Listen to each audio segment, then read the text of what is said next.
Muy buenas noches. Como le dije a mis alumnos de propiedad, no sé si para ustedes serán noches, tardes o buenos días, porque no tengo ni la menor idea en qué momento van a mirar esta clase. Hoy me dirijo a ustedes para dictar, comentar, compartir esta segunda clase de nuestro curso de garantías. El tema concreto es la obligación garantizada y el monto del gravamen, que es la lección 2 de nuestro curso. Aquí quiero detenerme porque estos dos elementos, la obligación y el gravamen, son propios de lo que se encuentra regulado en el 1099 del Código Civil. Pero el 1099 del Código Civil no solamente regula a la obligación y el gravamen, regula otros dos elementos sumamente importantes para nuestro curso. Y me van a permitir, esto no es muy usual en mí, quienes me conocen saben perfectamente que lo evito constantemente, pero voy a leer el Código Civil y concretamente para ubicarnos en la clase del día de hoy. Fijémonos, el 1099 dice concretamente o regula los requisitos de validez de la hipoteca. Y concretamente nos dice que los tres, yo siempre sostengo que son cuatro, ahora lo explicaré por qué, requisitos de validez de la hipoteca son que la hipoteca sea constituida por el propietario, uno. Dos, que exista una obligación determinada o determinable. Tres, que exista un monto de gravamen determinado o determinable. Y ahí mismo, en ese numeral 3 del 1099, que los invito a leerlo, dice a continuación, dentro del numeral 3, que además se inscriba en el registro público.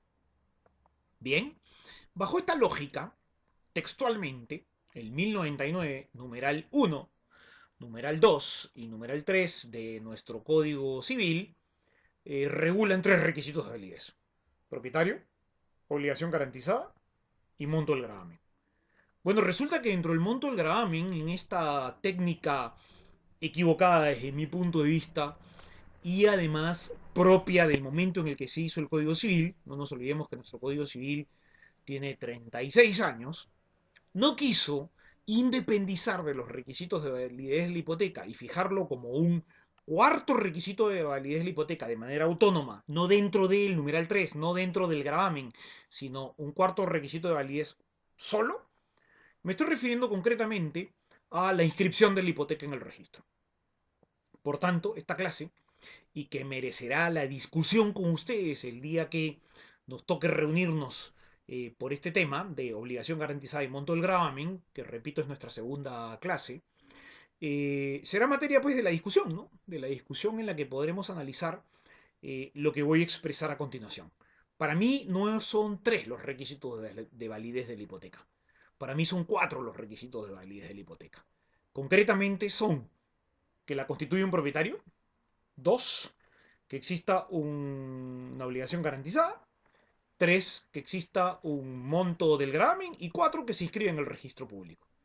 Es más, yo soy de los profesores que le dice a los alumnos en clase, y ahora se los digo a ustedes virtualmente en esta nueva modalidad de vida que tenemos, espero que momentánea, les digo que modifiquen sus códigos civiles, que cambien sus códigos civiles, que ahí donde dice 3 separen este tercer requisito de validez que dice y que se inscribe en el registro de la propiedad inmueble y pónganle ahí donde dice I, pónganle 4, porque para mí es un requisito de validez autónomo. La tendencia en la que imperaba cuando se hizo nuestro Código Civil hacía que, como lo dije en la clase anterior, que lamentablemente tengamos miedo y no querramos decir que el registro es necesario para la hipoteca. Yo me atrevo a decir también, pero esto es en otros cursos que dicto sobre el derecho registral, me atrevo a decir que no solamente es un requisito indispensable para la hipoteca, sino que yo creo que en el Perú es necesario inscribir. Y prueba de ello lo vemos todos los días cuando diversas reparticiones públicas, ojo, el Estado, exige que se inscriba en el registro. Pero todavía seguimos viviendo en esta tibieza, en esta timidez de hacer del registro algo obligatorio. Más allá de la discusión que podamos generar para nuestra clase, y que con todo el gusto del mundo compartiré con ustedes si les interesa realmente este tema, Lo planteo como tal. La clase está planteada bajo 4 requisitos de validez. El primer requisito de validez, el propietario. Y aquí sí, perdónenme, pero tengo que ser textual. ¿Qué dice el 1099 numeral 1? Dice que afecte el bien, es decir, que la hipoteca afecte el bien y que quien la afecte sea el propietario o quien esté autorizado, en este caso, para ese efecto conforme a ley. Muy bien.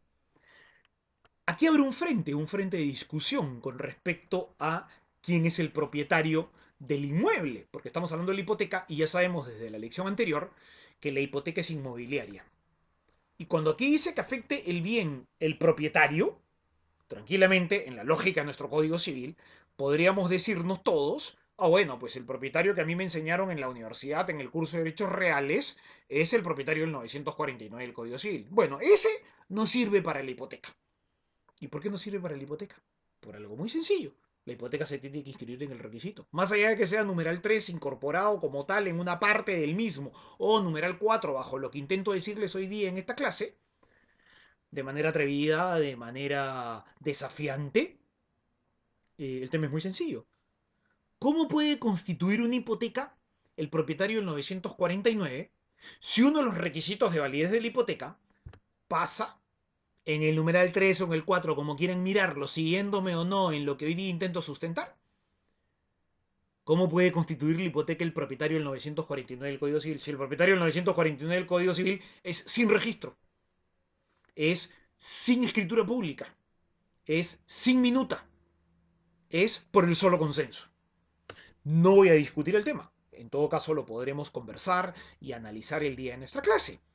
Pero lo que sí debe quedar clarísimo es que el propietario del 949 del Código Civil, ese que no requiere minuta, ese que no requiere escritura y ese que no busca registro, para efectos de constituir la hipoteca, tiene que ser el propietario registral.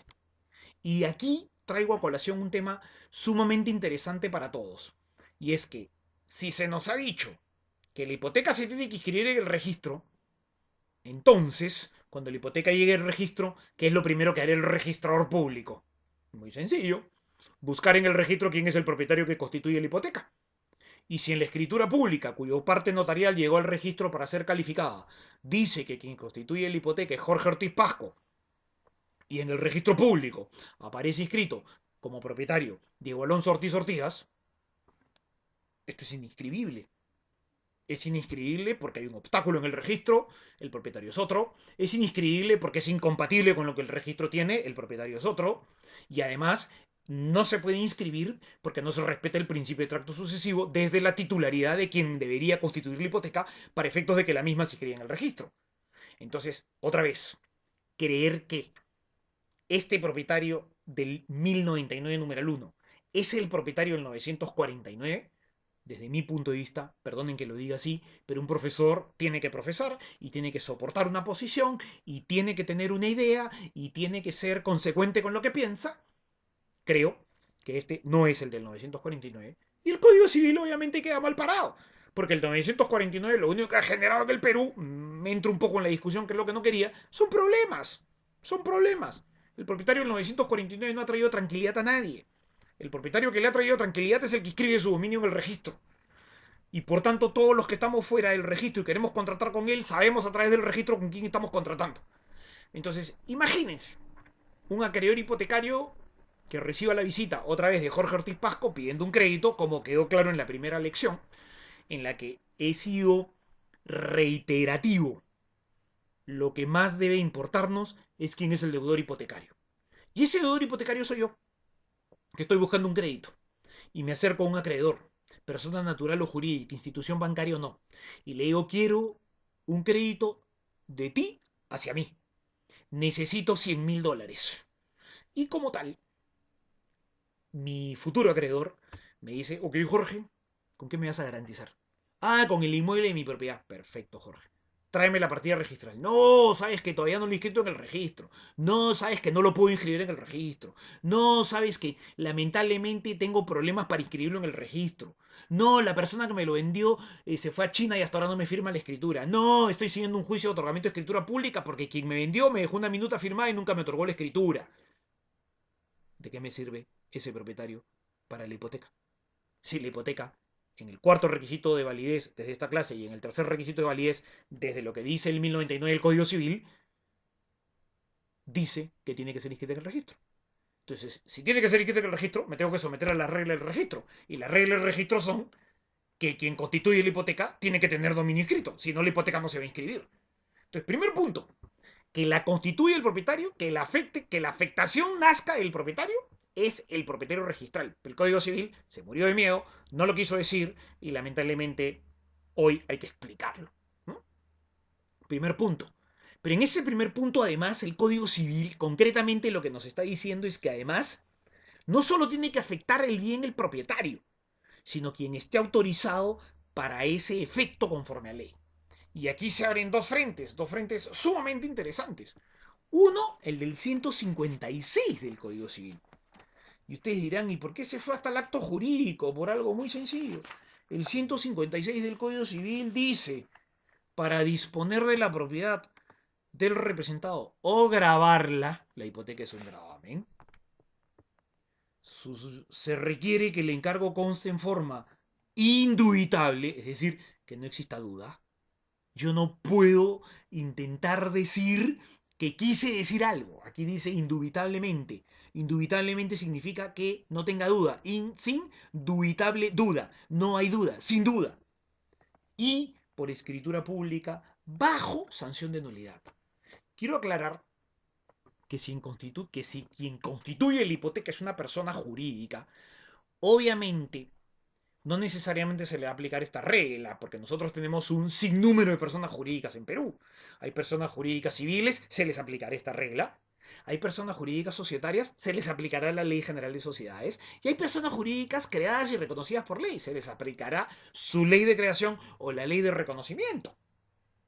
Pero si vamos al caso típico, ordinario o el más común, y es aquel en el que las hipotecas se constituyen desde las personas jurídicas, normalmente cuando las mismas son sociedades, esto es lo más típico, es lo más común, es lo más recurrente, nos vamos a encontrar con el artículo 14 de la Ley General de Sociedades, que establece claramente que las sociedades pueden nombrar apoderados, otorgar poderes, otorgar facultades, y para ello no necesitan de escritura pública, lo dice textualmente el 14 de la Ley General de Sociedades. Por tanto, por ley especial, solo en el caso de la Ley General de Sociedades y en el caso concreto de que alguna ley lo diga de manera específica y por tanto estemos frente a una ley especial como lo es la Ley General de Sociedades, entonces, bajo ese supuesto, obvio que no me van a poder exigir la regla del 156 de que conste por escritura pública bajo sanción de nulidad,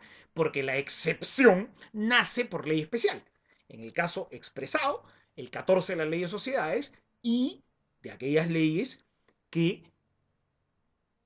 permitan a sus representantes, y me estoy refiriendo concretamente a las personas jurídicas creadas o reconocidas por ley, es decir, comunidades campesinas, comunidades nativas, rondas campesinas, organizaciones sociales de base, y habrá que estar en la ley de creación o de reconocimiento de cada una de estas personas jurídicas para saber si tampoco se les exige una escritura pública. Pero en el caso concreto de la Ley General de Sociedades no se exige. Entonces, se cae este supuesto. Este supuesto opera para las personas jurídicas civiles y para cualquier persona natural. ¿Correcto? Muy bien. Primer requisito. Pero dije que eran dos los frentes, cuando se refiere concretamente a quien esté autorizado. Bueno, ¿qué pasa con los incapaces? ¿Qué pasa con las personas que tienen un tutor o un curador? Bueno, nuevamente, la facultad tendrá que ser expresa. Y hoy, incluso con las modificaciones que se hicieron ya hace 2 años al Código Civil, sabemos que hay personas que pueden contar con personas que los representen y los ayuden. Son las famosas ayudas que han venido a modificar el Código Civil. Bueno, en el caso de una ayuda, en el caso de un tutor, en el caso de un curador, para hablar en genérico, el tema es muy concreto. Perdonen, pero me vuelve a pasar lo mismo. No es que esto se baje la intensidad de la pantalla, sino que hay algunas descargas que no nos permiten mirarnos por algunos segundos nada más. Pero en fin, vamos al tema concreto. En ese caso, lo que termina sucediendo es que la facultad para representar a un tutor, por un tutor o por un curador, a un incapaz o alguna persona que necesite una ayuda, tendrá que ser expresa.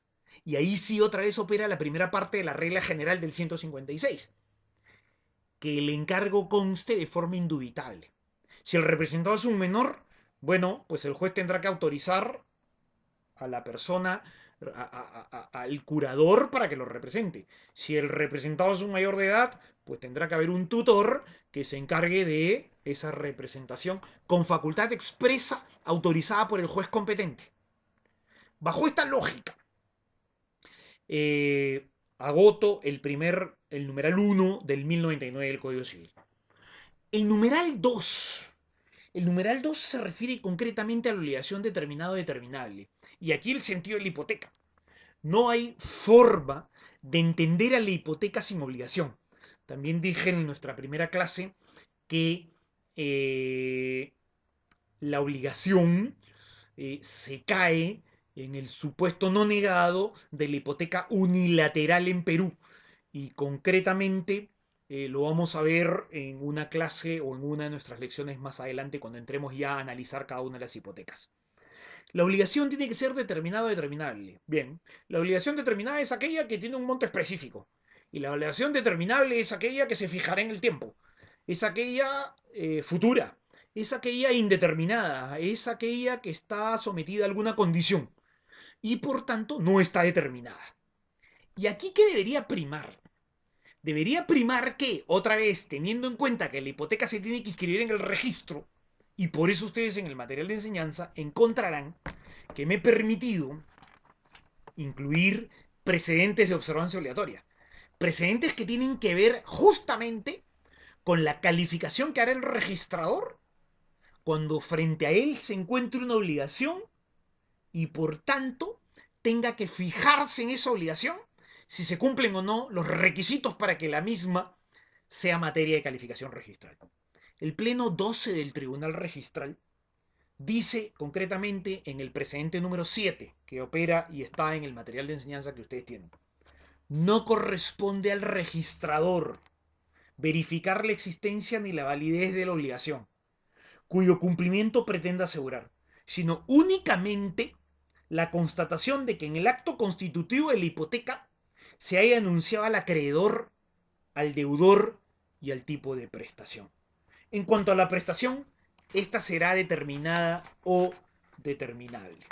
Muy bien, nos quedamos con la misma inquietud. Este precedente este precedente séptimo aprobado en el pleno 12 del Tribunal Registral y que está vigente obviamente, lo que está diciéndonos es que el registrador no puede entrar a hurgar en la obligación, no puede meterse en la obligación. Pero lo que nos está diciendo también es que esa prestación, fuera de la que tiene que existir un acreedor y un deudor, esa prestación tiene que ser determinado o determinable como lo manda el 1099 numeral 2 del Código Civil.